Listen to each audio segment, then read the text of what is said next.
answer that. I manage that team. Is the work slowing down? No, it's not. Though I would say over this year our forecast is a lot more apartment blocks than single dwellings. Well, that's certainly our growth area, if you like, which are very complex buildings to remediate. So I don't see any slowdown in the near future. Having said that, because of the skills my team has gained around the external envelope of a building and where those areas of failure are, they are often brought into the complex new builds to be part of that discussion at pre-lodgement of building consent to discuss whether that external envelope for the new build is going to be appropriate, what else can be done, what documents need to be provided to provide everybody the right level of assurance that that new building is going to perform. So they are already working in a slightly broader space, but in a sort of expert area. Okay, in that team, we often think of weather tightness being residential. Does that weather tightness team, can they apply their skills and do they apply their skills to commercial buildings where there's weather ingress issues? Yeah. Yes, they do. They do? They definitely do. Okay.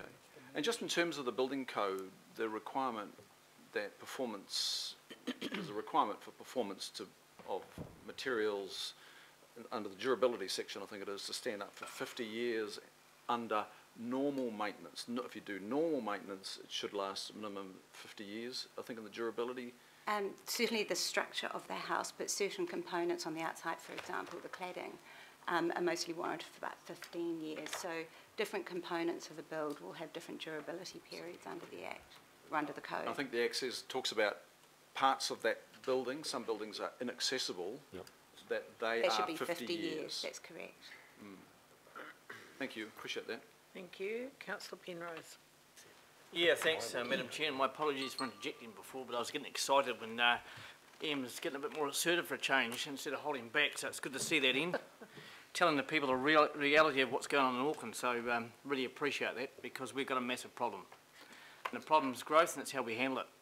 And when we continue to get staff, Madam Chair, getting poached from all around the country, and why wouldn't you, if you were going to get paid X amount of dollars, not have to sit in traffic for 2 hours, sit on the beach sometimes a day, and have a bit of a lifestyle change, you'd go to it.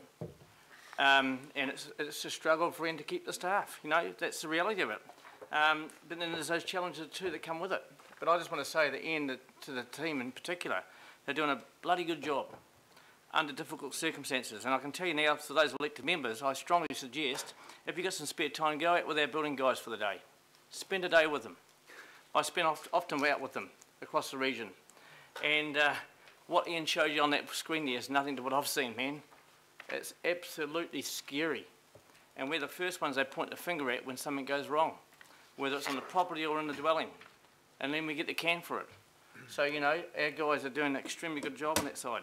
Safe sites, that's a real concern. Some of our guys have gone to some sites that are absolutely unsanitary. Unbelievable. While I'm saying that though, we've got some fantastic builders out there, but by crikey, we've got some shabby ones. And it's those shabby ones that continue to fall through the cracks, to continue to get away with it. And some of them have got 4, 5, 6, 7, 8 building sites on the go at one time. This is the sad part about it, and trying to deal with those guys. Traffic's another one for our building inspectors, trying to get around the region, you know, from site to site. You heard Ian, 134,000 inspections coming up. It's getting around those sites on any one time during any one time of the day. It's difficult to be able to do it. And when they're on that site, and I think you're undersold a little bit there, Ian, when you set it half an hour to an hour sometimes they're quite complex jobs and some challenging stuff when people don't do their jobs right. But I can tell you, 3 days before Christmas, or 2 days before Christmas, when I was out with our building guys in the West, there was stuff there where guys have been shown a job for 5 minutes, get on and do it, by an inexperienced person. That's a question.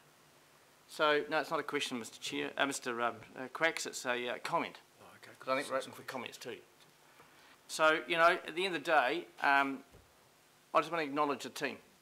You know, and when we talk about trying to get recruitments from across the country and across the globe, it's difficult. And I really welcome in the picking up from Wellington and Porirua, you know, so we can get things moving. Because one thing I hear on a daily basis is that, you know, we're waiting for our consent. But generally it's not always our consent, as the Mayor will quite know. Sometimes it's the engineering side of things. You know, so, you know, that's the joys of living in Auckland. So, you know, we're just got to keep the foot to the pedal, and if we come about, you know, I continue to say to you, Madam Chair, about salaries. You know, you pay peanuts, you get monkeys, and if we don't continue to lift that bar, and as I keep saying to Ian, you know, we won't get there. Thank you. And Councillor Hulse. Thank you, Madam Chair. Yes, I agree with everything that Councillor Penrose has said. I think this has been an extraordinary, and Councillor Darby, this has been an extraordinarily useful and honest report, and it's probably one of the most important things we'll do. I want to acknowledge Councillor Penrose and his advocacy in this area as Chair of Regulatory and Bylaws, and Callum's certainly pushed this for the last year, saying we've got a problem building, can we please deal with it? So I've got a comment and then a question. I'm really comfortable with the consenting side of things, that we use the whatever tools are available to us and have the consenting done kind of in the cloud, for want of a better word. I'm very comfortable that it's done in Porirua and Wellington and Christchurch and wherever, because that simply can be done in that sort of exercise. The bit where my mind turns to is the boots on the ground, and we might be holding our own, Madam Chair, but if you look at the increase in building consent, special housing areas, and what is coming down the pipeline to us, I would love to see us have a bigger discussion about this. I don't think enough is actually okay. I think the team are working within the boundaries we've set for them. And it's no secret that around this table we wire on about staff numbers and who earns $100,000 and all that sort of thing. Well, in this case, A, it's pretty much cost recovery. Secondly, you know, we're either building leaky homes for the future, and it's no coincidence that, you know, we're going to have a discussion later about, you know, we know what that's like, where, you know, the juxtaposition of these two items is not lost on any of us. But, you know, the bottom line is we can either be building problems for the future, or we can actually be getting it right now. And it's not right that we are the policemen and the quality control, but until something better happens, we just might need to be, and we might need to have those people on site, and we might need to look at what that means for us from a staffing perspective. So, Madam Chair, I through you, I acknowledge our staff hugely. You know, when you're dealing with people who put in RSJs on the day that the building inspector is going to be there, and when someone else just happens to pop onto that building site and the RSJ is no longer there, it's on the house next door, then we've got problems. You know, this isn't theoretical. And the good old days where the building inspector would come along and you'd tooty up the building site and you'd have a cup of tea and you'd moan afterwards. These days are long gone. You know, we're actually in a very, very serious position, and I know we do a lot of complex work, nothing more complicated or important than building someone's house. So this feels like a beginning report, Madam Chair. So my question is, can we follow up the critical issue of the staff required, the pipeline that's needed, our security of availability of people to do this critical work, and what we're doing with the government to support our role in this? Thank you. So I'm not sure whether the question's probably I to think me, it's to us. us. I think I mean, yeah. this is one of the reasons why we have these bi-monthly reports, improvement and performance reports, to get the different departments in. So, I mean, we can follow up on that and have an updated report further on, or we can put something else on the agenda for another meeting. Another thing too, and I'm sorry to talk so much, but we all seem to be deluged at the moment with, you know, grumpy builders telling us that they can't get building inspectors and that life is pretty difficult out there. Somewhere we need to join those dots and tell that story coherently to the building industry, and also talk to them about what we're doing to solve it. Otherwise, we know what we're doing. We need to be partnering with the with the good parts of the industry to make sure that they know that we're doing our best to solve it. I'm sure it's happening at a staff and individual level, but as a council it'd be really good if this might be one thing that we join together to actually all agree on. You mean we could get our communications right? That would be good. Thank you. Councillor Lee. Councillor Lee.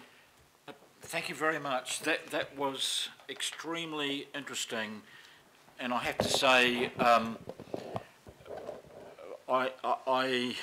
think you are giving us a lot of credit, the work that your team is putting in, and I didn't really appreciate how much deliberate, crooked non-compliance was still out there. So thank you for what you're doing. I often bump into builders because, of course, they're everywhere, and the guy that's recladding next door has found out who I am, so he tends to bail me up. And my brother is a builder, and I recall once out of the blue getting a querulous text from him about something or other, and I said, yeah, I'll get onto it, which I didn't. But anyway, I sent him a message today to his building site, and I said, what's your main concern with council building inspectors? And his reply was, none. They're very good. It's getting code compliance that seems to take forever, and new things get added when you think you've done everything. What would your response be to that? It would be fair to say that we're certainly putting a lot of focus on making sure we got the right documentation. I think going to Sally's point, with those two recent judgments, it really has raised the threshold of documentation that we are expected to achieve, and it would be fair to say that some parts of the industry are struggling opponents with that documentation.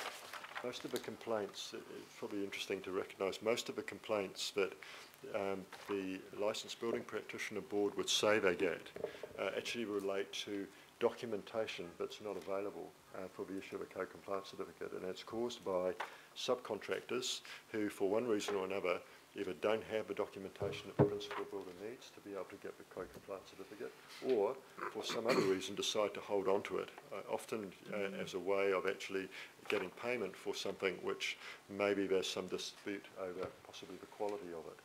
And I guess that seems to be fairly... I notice you said that you rotate your inspectors, and you have a good reason for that. There is a downside to that I've found from different complaints in recent times, and that is one building inspector will tell the builder to do this, that and the other, or he'll solve a problem by giving a certain technical advice and instructions, and the builder will go and do that. Then another completely different building inspector comes along and says, that's all wrong, take that out. Could there be more networking, you know, when you've got a file that when you hand over, the person who hands over says, by the way, I've told them to do this, that and the other, because that really, really does cause upset with some builders. Yeah, we certainly aim to avoid that. We've got a code of practice for building inspectors which we train our people on, and we're just about to start, once we get a bit of capacity, roll out version 2 of that, which certainly provides, I guess, some more consistent, I suppose, manual, if you like, for how you do things. No other council's got one, so we're currently looking to try and migrate that across the I suppose the organiser, the country, because it enables us to be able to make use of other people's inspectors. So for your point, Sue, one of the things we had from Wellington City Council, who have been very helpful to us, was we had 2 of their building inspectors and 2 of their cars driving around Hobsonville for about 2 months, helping us delivering building inspections. Now, because the Wellington City Council's approach to delivering inspections and ours is so similar, there probably weren't a lot of builders who actually noticed much of a variation. So, yeah. It's possible, you're quite right, but if you had different building inspectors coming onto site, some of them will interpret things slightly differently. I certainly wouldn't. And I imagine they have firm ideas technically how things should be done. Well, they should be very aligned. So whilst the issue you've described could happen from time to time, it doesn't, I wouldn't think it would happen that often to that extent. No, the site minutes should capture that. Okay. As a general rule. That's good. Just one more thing so I can look the guy next door in the eye.